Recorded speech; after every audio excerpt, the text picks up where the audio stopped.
Kapag magulo ng mundo, ikaw ang payapang hinahanap-hanap ko.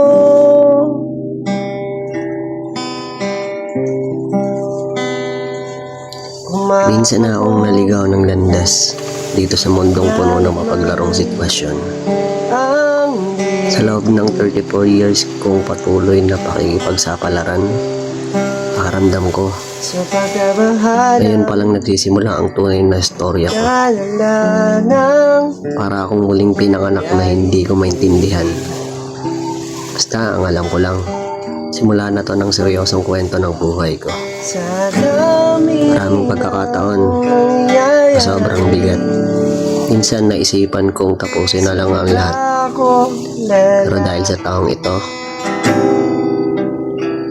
kapag isip-isip kong di pa huli ang lahat, na hindi pala dahilan ang pagkakamali at kabiguan para isurrender ang lahat. Hindi ka matututo o titibay kapag di ka nagkakamali. Sa nakalipas na yugto ng buhay ko, hindi ko alam ang tunay na dahilan kung bakit ako nabubuhay. Para akong bata na ang gusto lang maging masaya sa bawat minuto ng buhay ko. Ayoko ng drama, ayoko ng kabiguan, at higit sa lahat, ayoko ng pagkakamali. Pero di pala yun pwede. Maaari tayong matuto at magkaroon ng clue sa mga istorya ng iba. Pero mas matututo ka pala kapag ikaw ang nakasalang mismo sa sitwasyon. Lord, sobrang nagpapasalamat ako sa iyo. Kasi kahit nagkamali ako ng desisyon, hindi mo pa rin ako pinabayaan. Pinakita mo sa akin yung totoong meaning ng buhay. And it's not about money.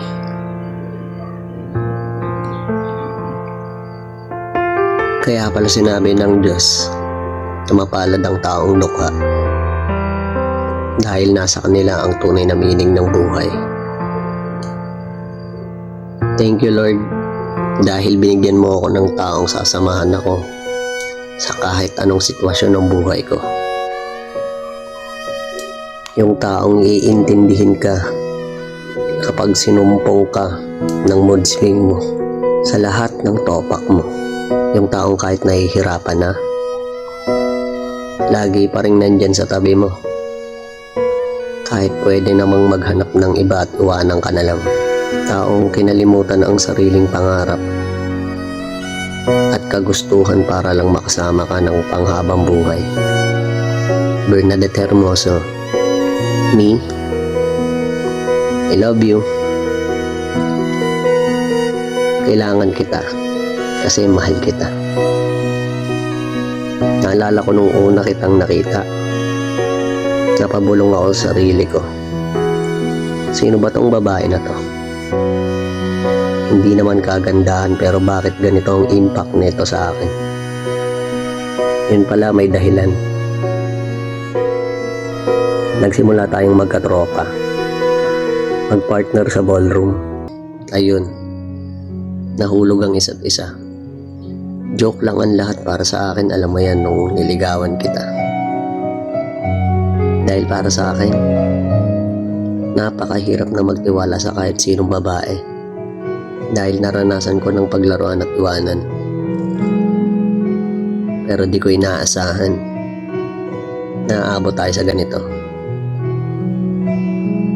Na ikaw pala yung the one na kung saan ipapakita sa akin yung kung ano talaga ang reason bakit tayo nabubuhay dito sa mundo. Ikaw rin yung bumasag ng sarili kong ego at pride. Baguhin ang mga maling desisyon at pananaw. Ganon nga talaga siguro. Kasi sa tagal kitang nakasama at sa dinami-dami ng babae sa mundo,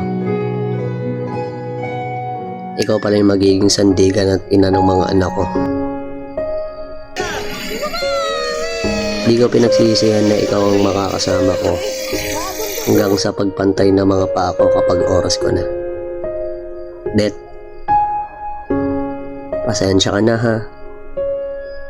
Kung minsan nakalimutan kita. Pasensya na kung minsan nagkamali ako. Akala ko alam ko na ang lahat ng bagay-bagay, pero hindi pala. Pasensya na kung minsan umabot ako sa puntong tumataas ang tono ng boses ko. Kasi alam kong magkakamali ka. At wala akong ibang hinangad kundi ang maging maganda at masaya kayo ng mga bata habang nasa tabi niyo pa ako. Sa mga oras na to, isa lang ang alam ko. Sa harapan ng Panginoon, nangangako akong sasamahan kita at mamahalin nang walang alinlangan. Maaaring hindi ko na kayang abutin kung ano yung mga pangarap ko, pero okay lang. Kasi para sa akin ang mahalaga, kahit saglit lang ang panahon, ang buhay. Sisikapin kong maipaglaban kayo ng mga bata hanggang sa huling hininga ko. Bernadette Hermoso Brigil, masaya akong ikaw ang naging kabiyak ko. At makakasama at makakaasa kang ikaw at ikaw lang ang tanging pipiliin ko.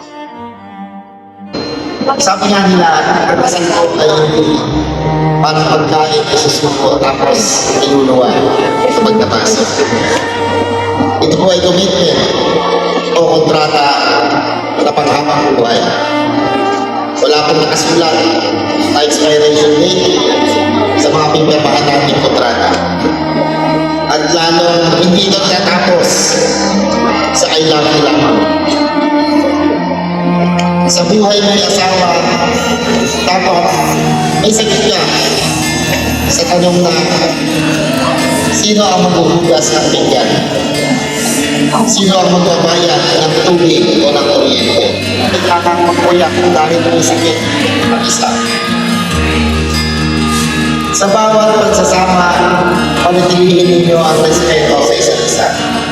Igalang ninyo ang inyong mga asawa. Darating ang panahon at pagsubok. Minsan may inis ka, umay.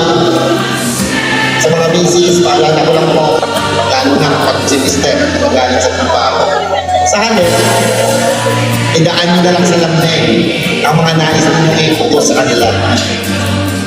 Sa mga Mister, tandaan ninyo ang palaging tamang sagot ay oo, darling. Yes, darling. Sa karamdaman at sa hindi pagkakaunawaan, ipagkaloob ninyo ang biyaya, bukas na komunikasyon